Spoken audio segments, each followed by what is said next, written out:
All right. Well, welcome everybody. I'll insert an obligatory joke about butting up against the party because that happens, right? But hopefully everybody's still caffeinated enough to enjoy this. My name is Lance Peterman. I'll introduce myself a little bit more in a second. The title of this session obviously is on the screen. The goal around this really is trying to figure out, and it's been alluded to a number of times throughout this conference, is how do we create more talent in this field? And I'm not going to sell you that I have the solution to it, but I think I have something that I hope will help. So that is me. Fun story behind that. A gentleman drew that on my behalf as a way of paying for a ticket for him to go to a conference. Not IDPro, it was for a security conference, but I was happy to pay him, and that is also my horse Freckles, who accompanied me in that photo. So I am, as part of my day job, I am the Director of Identity and Access Management at Equitable. For my night job, I am an adjunct professor at the University of North Carolina at Charlotte. I currently teach software architecture and design, but there will be a hidden secret in this talk. Because I have other spare time, I am also, at least until July 1st, currently on the board of directors at IDPro, at which stage I will be exiled to Emeritus Island, somewhere in the Bahamas, I believe. Kidding, of course, I will continue to be involved with the organization, just not as a member of the board of directors. And because I additionally have an interest in election security, I am also a precinct judge in Charlotte, North Carolina, to help conduct our annual elections. And because we got stuck with a primary, I have one in July, which I'm not looking forward to, but it's a fun process. So this starts with a story, and it already jumped to one bullet, but I'm not gonna fix it. Everyone's heard of the Great Resignation. So it started off for me with one architect leaving. This is a true story. And then I lost a developer, and then I lost an analyst. You know, this is probably familiar to many of you. And of course, there's emotions associated with it, so I looked a little bit like this. Although obviously there are subtle differences with respect to the hair. And yes, Vittorio did give me permission for this photo. But yeah, I was feeling a bit like this. But after the emotions wear off, you have to commence with the hunt. Dang, this thing is jumping on me. And that hunt involves my 3 dogs, because apparently this is a theme at this conference where people show pictures of their dogs, and these are mine. That is Pax, Tuve, and Moose, and you can probably guess as to who is named what. But this story is not about dogs, because it is June, and it is time for my favorite season of all, which is baseball. Now, some of you may be like, okay, baseball talk, great. No, I promise you, this will not bore you with inane statistics regarding baseball. It's meant to help with the story. And that story begins with this gentleman. Just curious, does anybody in this room know who this man is? Not shocked. His name is Billy Beane. He is the former general manager of the Oakland A's. You might know him better, possibly. No. You might know him as this person. Brad Pitt's a little more recognizable. Brad Pitt was Billy Beane in this movie known as Moneyball. Started off as a book, and this is where some of the story will align as we go forward. So the story of Moneyball is a semi-historical, and I say semi-historical because obviously when you convert it into a movie, they take dramatic flair with it, or license. But it's the story of the 2002 Oakland A's. In 2001, at the end of the season, they lost yet again to the Yankees in the ALDS. After that, in free agency, they lost their center fielder, Johnny Damon, to the Red Sox. They lost their first baseman, Jason Giambi, to the Yankees. And they lost one of their really good pitchers in Jason Isringhausen to the Cardinals. So they were faced with this challenge. How do you replace all of that talent, especially for a team like the Oakland A's, who doesn't have a lot of resources? Oops. Now, what Billy Beane did, first of all, was really try and reframe the problem. The problem wasn't I need to replace 3 highly talented players. Instead, I have to figure out how do I work this within my budget and rebuild a team. And we have the same challenge in identity and access management, especially with today's market conditions. We're in economic headwinds, so getting budget for new talent is a challenge, or even getting approval to replace talent can be a challenge, especially at the same level that they were at before. Baseball teams have a similar issue oftentimes, and the Oakland A's are an example of it, where the teams are broken down by market size. And what I mean by market size is what the annual revenue of their TV market is. And the A's are definitely at the lower end of the spectrum. We have something very similar in our field known as the security poverty line, which was coined by Wendy Nather at RSA several years ago. And it's the idea that companies want to do the right thing when it comes to security typically, but oftentimes they simply don't have the resources. They're forced with some very difficult choices in terms of what security programs they're going to commit to, and obviously identity is a critical one of them. Reframing the problem, we can't replace talent on a like-for-like basis. I can't replace my highly paid architect who just left for a lot more money somewhere else and try and match his salary. So what do we do usually? Usually it's kind of a mix of in between. We'll try and develop existing talent. We'll hire talent that maybe doesn't match that unicorn status that's in the job posting that asks for everything under the sun. And then we'll try and develop them. But unfortunately, that takes time. And honestly, it's a little random because you don't know at that hiring moment if you have the right person. So there's some randomness surrounding that. So what do we do to kind of reduce that randomness? Well, we're going to talk through current challenges that we have. We're going to talk about taking a different approach. We're going to expand the pool, and I'll tell you what that means. We'll also talk about how we build that. And then finally, because this is not one person making this call, it is many people. Everybody struggles in this space, and I think we can all collectively come to some solutions that will help expand the number of people that are in this space. This conference is a great example of that. So, what are some of our current challenges? The biggest problem is replacing experience.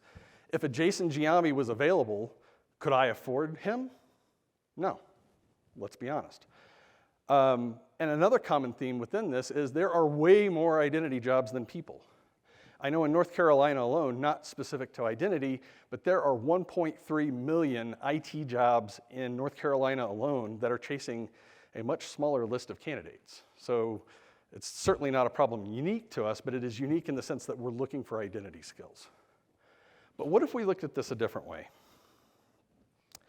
So enter Bill James, or more specifically, Scott Hatteberg, or for those of you who are MCU fans, this is Star-Lord before he became Star-Lord, in the form of that actor. Thank you. What the A's decided to do was they shifted from trying to acquire players to acquiring wins by rebuilding Jason Giambi in the aggregate. And the key thing that they were looking for was, does that person get on base? Whether they walk, whether they hit, however it happens, they get on base. Now, Scott was looking at the end of his career because he had nerve damage in his elbow. He was a catcher, and you kind of need to be able to throw in order to be a catcher. So they thought, well, let's turn him into a first baseman. He doesn't have to throw much. So what does that concept, when we talk about getting on base, translate to in the identity space? Well, I have a theory. I think it's a basic one. Can you hire people that have that foundational understanding of what digital identity is and the concepts that are associated with it? Not necessarily depths in a single domain, although that's certainly valuable, but do they at least have that foundation? And if we can hire based on that, maybe we can do some different things. So we're going to take a different approach. Instead of looking at the existing pool out of those 1.3 million jobs, let's expand the talent pool. How we get there is a little bit tricky. An example, cybersecurity is a super hot major. Any college or university today is tripping over themselves to try and get a cybersecurity degree at their college because there is gold in them thar hills. They call themselves nonprofits. I work for a university. I understand the contradiction there. But they're trying to get students in, and I get it. But the challenge is, and these statistics are a little dated, but of the 1.9 million undergraduate degrees that were issued in 2016, only 3% of them were in computer security-related fields. So we have a choice to make. Now, admittedly, since it's 2016, that's probably expanded a little bit, but maybe we start looking beyond CS.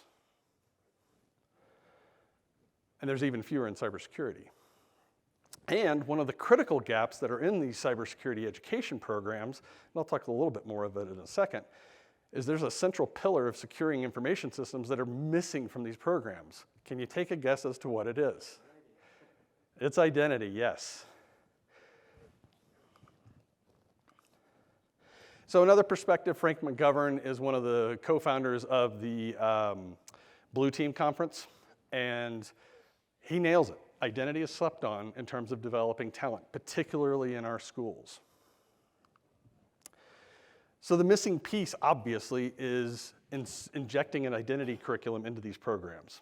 Now, I did a cursory review based on various websites talking about the top identity programs, which, of course, schools pay to get on there. We do understand that. But it was just meant to be a survey. And what I noticed, and was not surprised, I didn't see a single course listed for identity and access management at the undergraduate level. I did see there is one program in the United States that has a graduate program in identity management, but it is focused largely on identity fraud, which is okay. But to get identity concepts, you need, in my opinion, to start at the undergraduate level, and you need to give your students a systems focus. So enter the concept of systems thinking, which could be a talk unto itself. We won't belabor it too much. It is a kind of a close cousin to the lateral thinking that Ian was talking about in his keynote yesterday. Just a little different.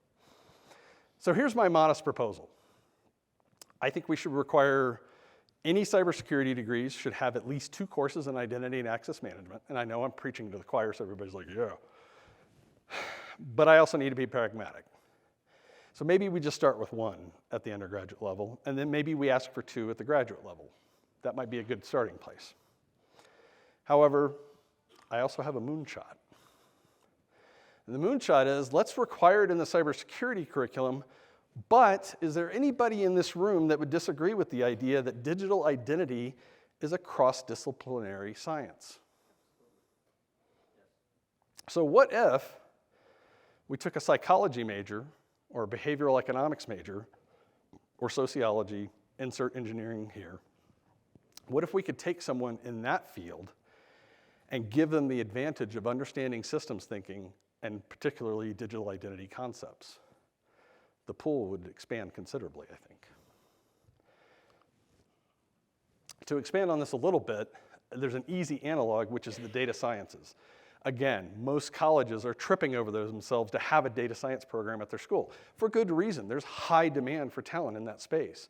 There are some schools, including mine, that even have a dedicated college for it, even though other colleges will have their own data science programs within those colleges, and that's okay too. I think a better analog, though, is behavioral sciences.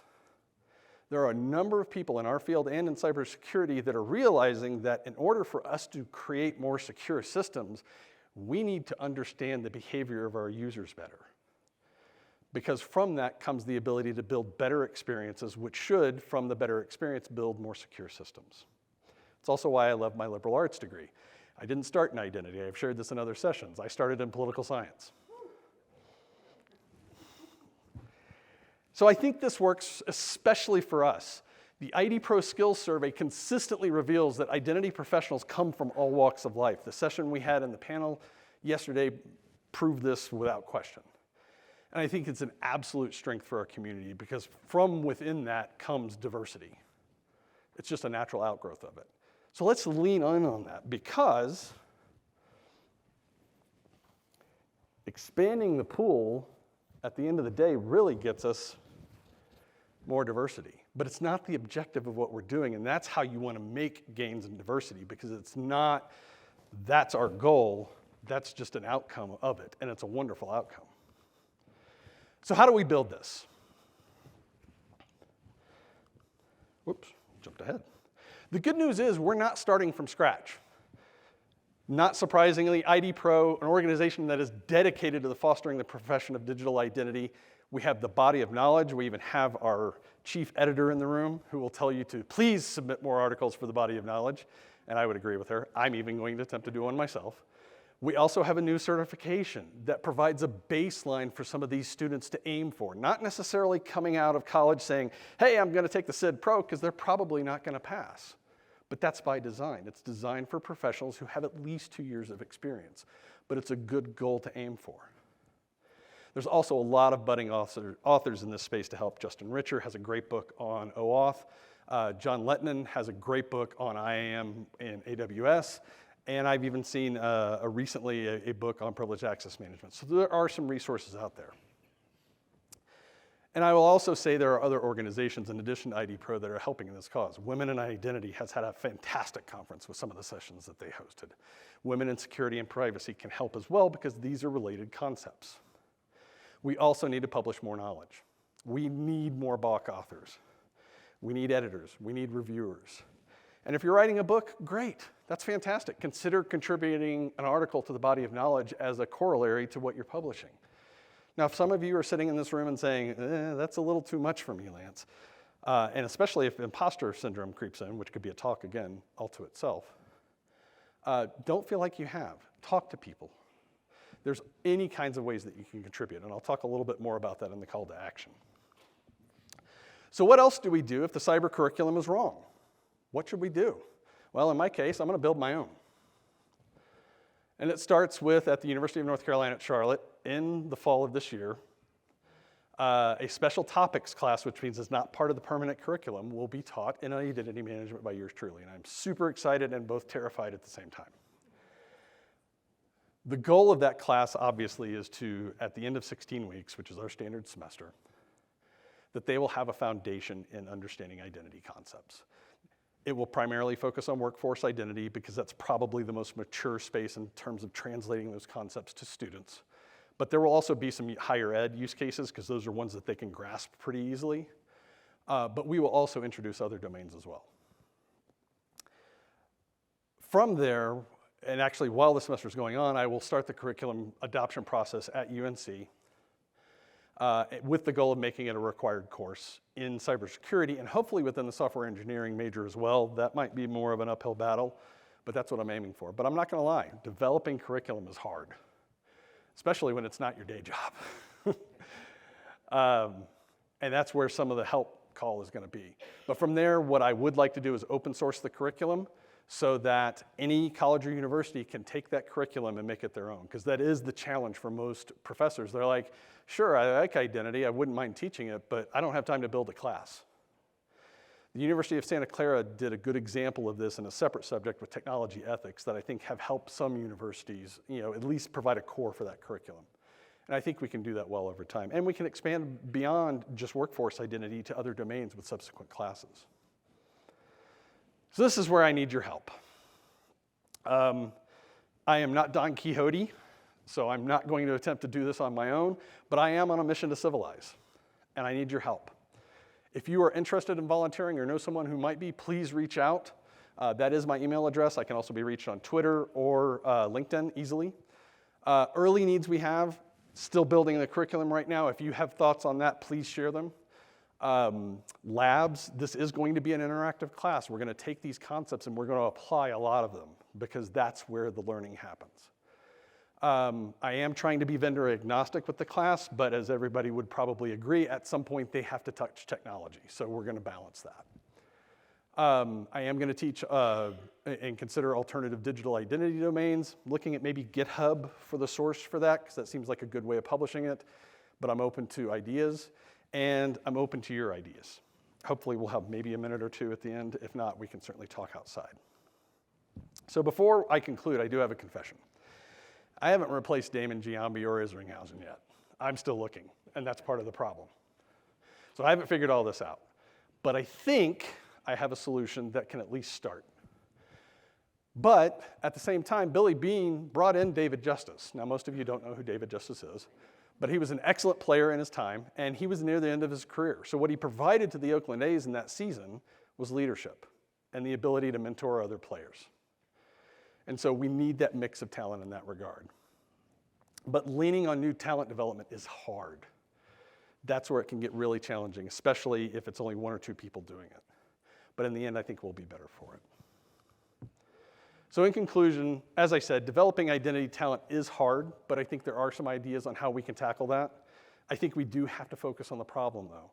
Instead of looking at the unicorn for the absolute list of all of the skill sets that you need, find somebody who's maybe curious in this space and that you can build up.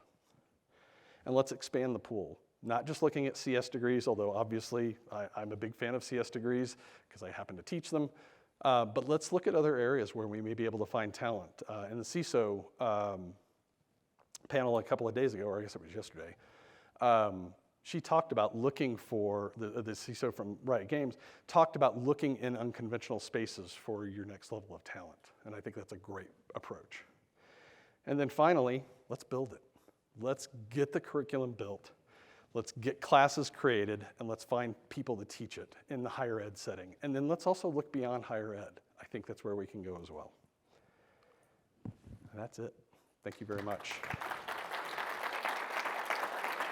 I think I have a couple of minutes left for questions, if anybody has any. Vlad. All right, thank you very much. You already know that I'm with you on that page. One thing I want to add, international. Absolutely. I'm from Ukraine. I already started hunting people in and a little bit getting information of identity around the world. So all of you guys, whoever have international relationship, I think that's great. Plus, volunteer for the course, teaching it later, looking through this. Great. And maybe even come to your class. Oh, you're welcome anytime. Who wants to join with me? You have to sit in the back, but you're welcome to. Yes, ma'am. Really excited about the course. Thank you. In terms of thoughts and feedback, are you thinking of incorporating disability studies or focus groups? Because I know big companies that were in Comcast were always looking for like rapid feedback on things that we're testing out or developing. Would those college courses or classes be, could there be partnerships built with companies to tap into the students to do those like focus groups or usability studies? Sure. Fantastic question. I'm going to repeat it real quick. It was centered around usability studies, and particularly in the context of accessibility in IAM. And can we partner with other entities to help build that curriculum into what we're doing? And the short answer to that question is absolutely. I think it has to be part of that. Yes.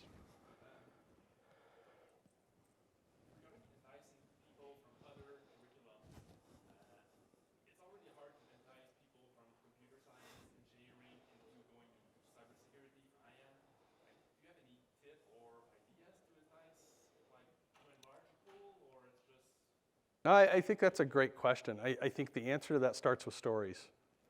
And I cannot remember which session this came out of, but somebody talked about, I think it was a CISO panel, they talked about talking to your customers from their viewpoint when it comes to identity questions. And I think the same thing can happen in this setting. Because especially like a good example is CIAM. If you start talking to marketing professionals about some of the challenges in consumer identity, that's going to connect directly with what they're trying to do. So I think we have to figure out those stories that will connect that understanding and understand, like particularly citizen identity challenges. You look at some of the liberal arts, those are fundamental human problems that they can tackle. And if they have some of that foundation, this only assists them in that pursuit. I think there was a question over here. Yes, sir.